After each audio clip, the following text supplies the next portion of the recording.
pour Kristina Mladenovic, battue au deuxième tour. Ça passe en revanche au premier tour pour Gaël Monfils et Richard Gasquet. Gasquet qui retrouve aujourd'hui Roger Federer. Le Suisse va rejouer son premier match sur terre battue depuis 3 ans. À suivre aussi les deuxièmes tours de Caroline Garcia et d'Alizé Cornet. Et puis entrer en lice pour Simon, Pouille, Herbert, Manarino et Chardy. Voilà pour l'essentiel de l'actu sport. Très belle journée à vous. L'invité du jour. Il est 7h45, c'est une grande journée d'action dans la fonction publique qui s'annonce ce jeudi avec sans doute des perturbations à prévoir dans les services publics. Et on va en parler ce matin avec nos invités. Françoise Lambert, bonjour, pour Force Ouvrière. Hélène Ablon pour la CGT, bonjour. Bonjour. Et Guillaume Gaucher pour Sud Solidaire, bonjour. Bonjour. Et merci à tous les trois d'être venus ce matin. On rappelle que c'est une journée d'action à l'appel d'une large intersyndicale. Véritablement, on a des représentants là de 3 organisations syndicales, mais il y en a d'autres qui appellent donc à cette grève et à la manifestation. À Montluçon, déjà d'un point de vue pratique, comment ça va s'organiser? 10h15 place Jean d'Ormois pour le rassemblement, c'est ça? Exactement, et puis départ d'une manifestation où nous attendons beaucoup de monde et pas simplement du secteur public. Oui, ce projet donc de réforme de la fonction publique, c'est ça qui pose problème avec un mot d'ordre non à la casse de la fonction publique, c'est ce qui est indiqué sur les tracts. En quoi finalement ce nouveau projet, puisqu'il y en a eu des projets de réforme de la fonction publique, vous inquiète et on sent peut-être qu'il y a une inquiétude encore plus importante qu'auparavant? Alors c'est un projet de loi qui est un parallèle évident avec la loi travail et les ordonnances Macron, qui donc supprime énormément de représentants du personnel, c'est-à-dire de représentants de salariés qui vont pouvoir défendre leurs collègues. Elle nous inquiète pour ça déjà, et puis parce qu'elle remet complètement en cause la structure même du service public. Donc c'est pour ça aussi qu'on appelle les salariés du privé et l'ensemble des citoyens à venir défendre et se mobiliser aujourd'hui. Enfin, oui, jeudi. Ce sera jeudi, après-demain. Il faut bien préciser que effectivement c'est aussi une attaque au statut du fonctionnaire, avec un recours absolument assumé de la contractualisation et de la précarité et de l'externalisation. Une sorte de contrat de projet, c'est ça. Voilà, mais ce qui est prévu. enfin, grosso modo, c'est une casse du statut et une privatisation de certains secteurs. Je prends des exemples. On pourrait très bien dire qu'il y a des activités qui ne sont pas au cœur du métier. Par exemple, à l'hôpital, on pourrait dire que tout ce qui est entretien de l'hôpital, restauration, n'est pas du service public. Et c'est très grave parce que il s'agit pas du fonctionnaire et de son petit statut, parce que c'est comme ça qu'on voudrait nous opposer, mais c'est bien la fonction publique et le service public qui est attaqué, puisque là on remet en cause complètement l'équité face au service public du citoyen et des besoins auxquels la fonction publique et le service public peut répondre. Il y a un chiffre qui est ressorti, évidemment, c'est 120 000, c'est le nombre de postes qui sont prévus d'être supprimés d'ici 2022. Guillaume Gaucher, ça vous inquiète forcément quand on entend ce chiffre-là? Oui, bien sûr, on veut nous faire croire qu'avec moins de fonctionnaires, on fera mieux. Donc là forcément, c'est suspect. C'est un changement complet, comme le disaient mes camarades. On veut en fait passer d'un service public qui est où on rend compte à des usagers, à un service de plus en plus privé où ce sont des clients. Et ça n'a rien à voir avec le but de la fonction publique. C'est une casse annoncée et même prévue. Donc je pense qu'il est important de se mobiliser. Et comme le disaient aussi mes camarades, c'est pour tout le monde. Le service public, c'est vraiment pour tous les usagers. Le gouvernement dit que ça va permettre, cette réforme, de rendre la fonction publique plus attractive, plus réactive également. Est-ce qu'à un moment donné, on peut se dire aussi, est-ce qu'il n'y a pas besoin d'adaptation aussi, de changer un petit peu les modèles? Vous n'êtes pas d'accord? Hélène Ablon, vous faites écoutez, la réactivité, quand on supprime des postes et quand on diminue les missions de service public, je vois pas où aller. Enfin, en faisant qu'il y ait plus d'effectifs dans les classes, en fermant des classes, en fermant des lits, dans les collectivités, en privatisant des secteurs des collectivités publiques. Enfin, je me demande, en ce moment-là, il y a l'hôpital qui est en grève, il y a la Poste, le centre de tri de la Poste à Yzeure, il y a les camarades d'EDF ce matin.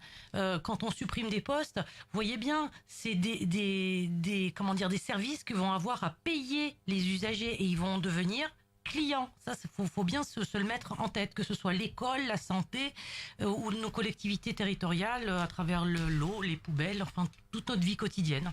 Ouais, ce que vous dites donc, c'est qu'il faut que pas seulement les fonctionnaires prennent en main cette question. Françoise Lambert, c'est de dire que ça va toucher tout le monde dans son quotidien Oui, finalement. c'est ce qu'on vient de dire, c'est une remise en cause totale de la fonction publique telle qu'elle a été créée effectivement en 46. Ça paraît loin, mais les fondements sont toujours les mêmes.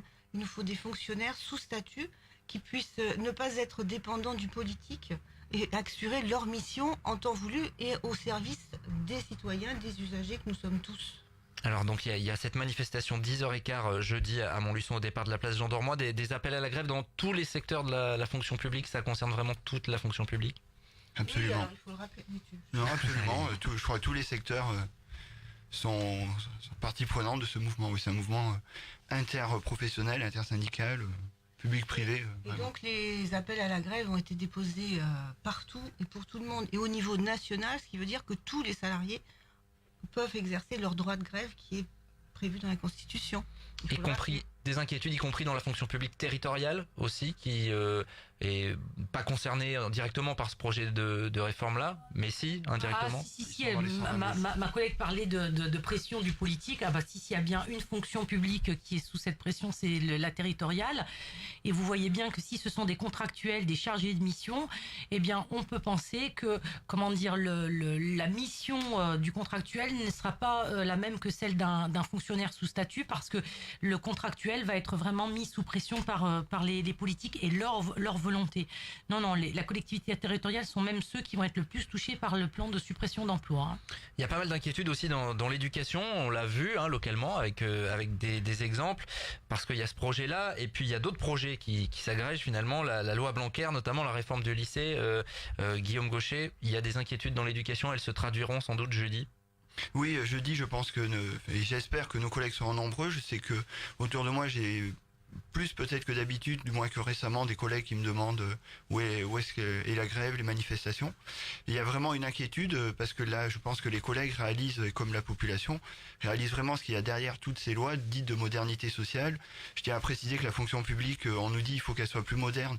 Je pense que si on pouvait voir comment la fonction publique fonctionnait il y a 30 ans, là, c'est énormément modernisé. Et dans l'éducation, on voit que le projet, c'est un peu du même acabit, c'est tous auto-entrepreneurs de sa scolarité, on fait ses choix, si on fait ses échecs, ça sera notre faute, et notamment dans les lycées où je travaille, on voit qu'on va avoir des classes surchargées et les élèves les plus fragiles vont être perdus dans la masse, et c'est une vraie inquiétude. En plus, ça se fait dans la précipitation, enfin c'est vraiment, il y a une grosse inquiétude de tous les collègues, on va un peu dans l'inconnu, mais on diminue les moyens et ensuite on va voir comment ça va se passer. On met un peu la charrue avant les bœufs, si je peux me permettre. Alors on a aussi des annonces, alors il faut quand même le dire, il faut démystifier. Des annonces qui nous disent les classes de grande section, de CP, de CE1, À ne 24 feront qu'à maxi. 24. Alors pour qu'elles soient à 24, il faut 10 000 postes. Or il y a 1055 postes de moins au concours de professeurs des écoles cette année. Donc on voit pas bien comment on va faire si ce n'est en recrutant donc des contractuels sans formation qui vont former nos jeunes élèves Ouais. et nos enfants.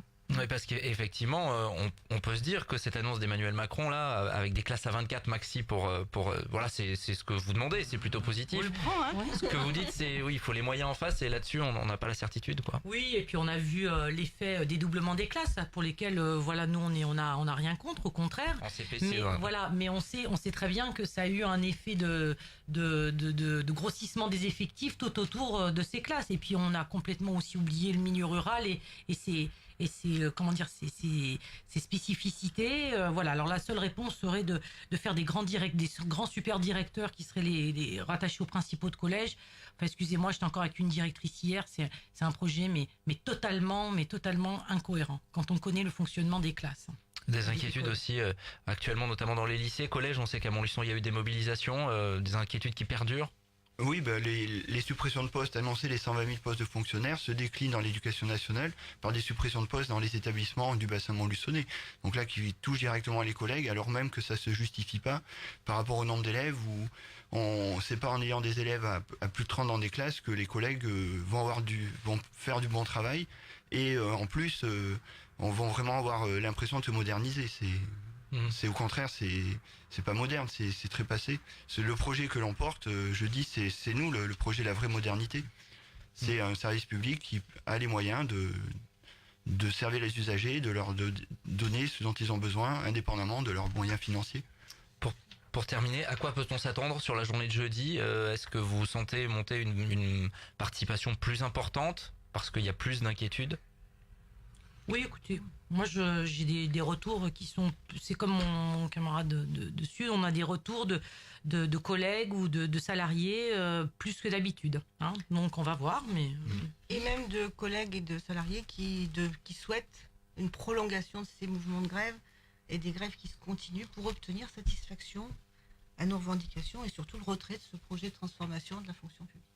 On rappelle donc cette journée d'action, ce sera jeudi avec notamment une manifestation à 10h15 au départ de la place Jean Dormois à Montluçon. Merci à tous les trois d'être passés à notre micro. Ce matin, il est 7h55 sur RJFM, le direct continue.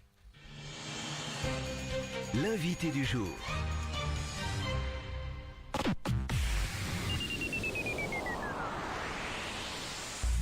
Élise Avenue, votre